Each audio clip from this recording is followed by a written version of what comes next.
পরিবেশ ও বিজ্ঞানের ৯ নম্বর স্কুলের ক্লাস 6-এর সমস্ত প্রশ্নের উত্তরগুলো করে দিলাম। ৯ নম্বর স্কুল, প্রদত্ত কোনটি একটি জটিল যন্ত্র? সেলাই মেশিন অপশান বি। মানুষের হাত হলো তৃতীয় শ্রেণীর লিভার অপশান সি। স্ক্রু এর এক ধরন নলতল অপশান বি। বাঘের বৈজ্ঞানিক নাম হলো প্যান্থেরা টাইগ্রিস অপশান ডি। ছত্রাকদের রাজ্যকে বলা হয় ফানজাই অপশান এ। প্রদত্ত কোনটি একটি বিরু শ্রেণীর গাছ? আলু গাছ অপশান সি। লাল পিঁমড়ে ও কালো পিঁমড়ের মধ্যে বেশি বুদ্ধিমান হলো কালো পিঁমড়ে। গাছের কাঠে উপস্থিত সেলুলোজ কোন প্রাণীর খাদ্য? উই পোকার অপশান বি। ম্যালেরিয়ার জীবাণু ছড়ায় কোন পোকার মশা? Anopheles option A. প্রদত্ত কোনটি একটা জৈব ভঙ্গু বজ্র পদার্থ? পচা সবজি অপশান সি। দোকান থেকে প্লাস্টিকের ব্যাগ নিতে অস্বীকার করা, এটি ফোরার পদ্ধতি কোন দিকে আঙুল তুলে?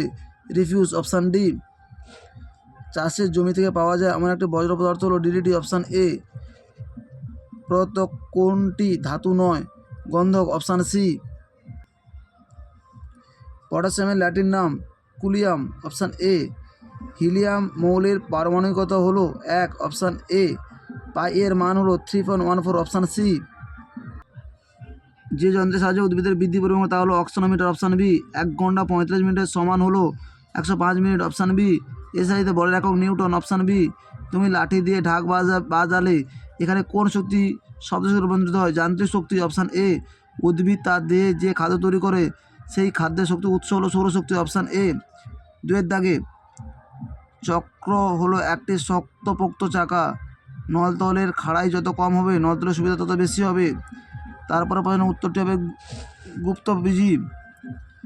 ভাইরাস হলো জীব ও জড়ের পদার্থের মাঝামাঝি অবস্থা। নীলতিমি হলো পৃথিবীর সবচেয়ে বড় তিমি।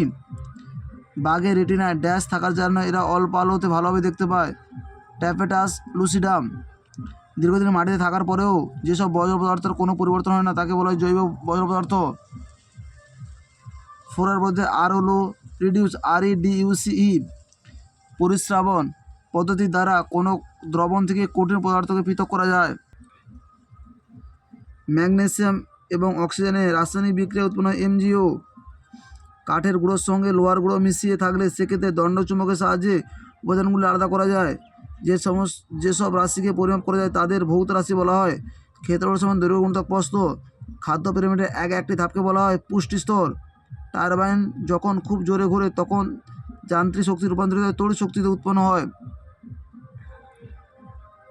তোমার হাত একটি তৃতীয় শ্রেণীর লিভার। চিত্র সহ আলম্ব চিহ্নিত করো। 272 নম্বর পৃষ্ঠা 5-এর দাগের 1-এর দাগের প্রশ্নের উত্তরটি তোমরা দেখো। 272 নম্বর পৃষ্ঠা 5-এর দাগের 1-এর পাঠের অ্যান্সারটা তোমরা দেখো। এই চিত্রটা ভালো করে দেখো, বাধা, আলম্ব এবং বল।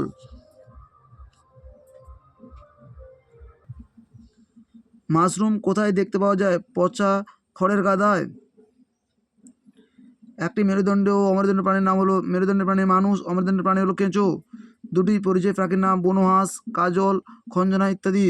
কারখানা থেকে পরিবেশে মেশে এরকম দুটি বজ্র পদার্থ হলো ছাই, রাসায়নিক তরল।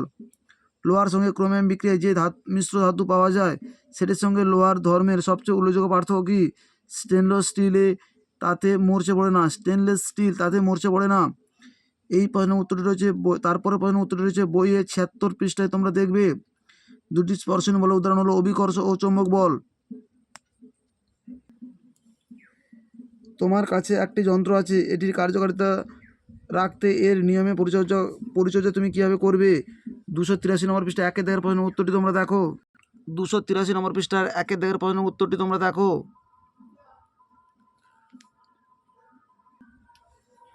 ছোলা হলো একটি সপুষ্পক উদ্ভিদ।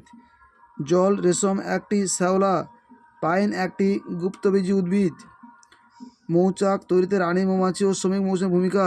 333 নম্বর পৃষ্ঠা 10-এর দাগের প্রশ্নের উত্তরটি তোমরা দেখো। 333 নম্বর পৃষ্ঠায় 10-এর দাগের প্রশ্নের উত্তরটি তোমরা দেখো।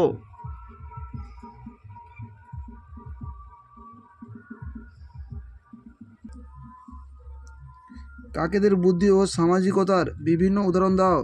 349 নম্বর পৃষ্ঠায় 60-এর দাগে এবং 348 নম্বর পৃষ্ঠায় 56 দাগের প্রশ্নের উত্তরটি তোমরা দেখো। 348 নম্বর পৃষ্ঠায় 56 দাগের প্রশ্নের উত্তরটি হলো কাকেদের বুদ্ধির পরিচয়। 349 নম্বর পৃষ্ঠায় 60 দাগের প্রশ্নের উত্তরটি দেখো তোমরা।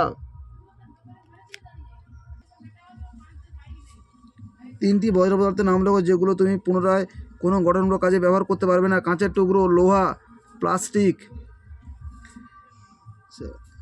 নিম্নলিখিত পদার্থগুলির মধ্যে কোনটা বিশুদ্ধ, কোনটি মিশ্র পদার্থ আলাদা করো। লোহা হলো বিশুদ্ধ, বাজির মশলা, ঠান্ডা পানি হলো মিশ্র পদার্থ। একটি ভৌত রাশির পরিমাপ করা যায়, প্রদত্ত ভৌত রাশিগুলি পরিমাপ করা যায়। এরূপ একটি করে যন্ত্রের নাম লেখো। আয়তন, আয়তন মাপনের চোঙ। সময়, ঘড়ি। ভর, তুলাযন্ত্র। প্রদত্ত কোন শক্তি কোন শক্তি রূপান্তরিত হয়। ইলেকট্রিক ইস্ত্রি চালু করা হলো। তড়িৎ শক্তি থেকে তাপ শক্তি। কয়লা, রাসায়নিক শক্তি থেকে তাপ শক্তি। মাইক্রোফোন ব্যবহার করা। শব্দ শক্তি হবে, শব্দ শক্তি থেকে তড়িৎ শক্তি। আমাদের ভিডিওটি যদি তোমাদের ভালো লাগে তাহলে তোমরা লাইক করো, শেয়ার করো। আমাদের চ্যানেলে নতুন হয়ে থাকলে চ্যানেলটিকে সাবস্ক্রাইব করে পাশে থাকো নতুন নতুন ভিডিও পাওয়ার জন্য।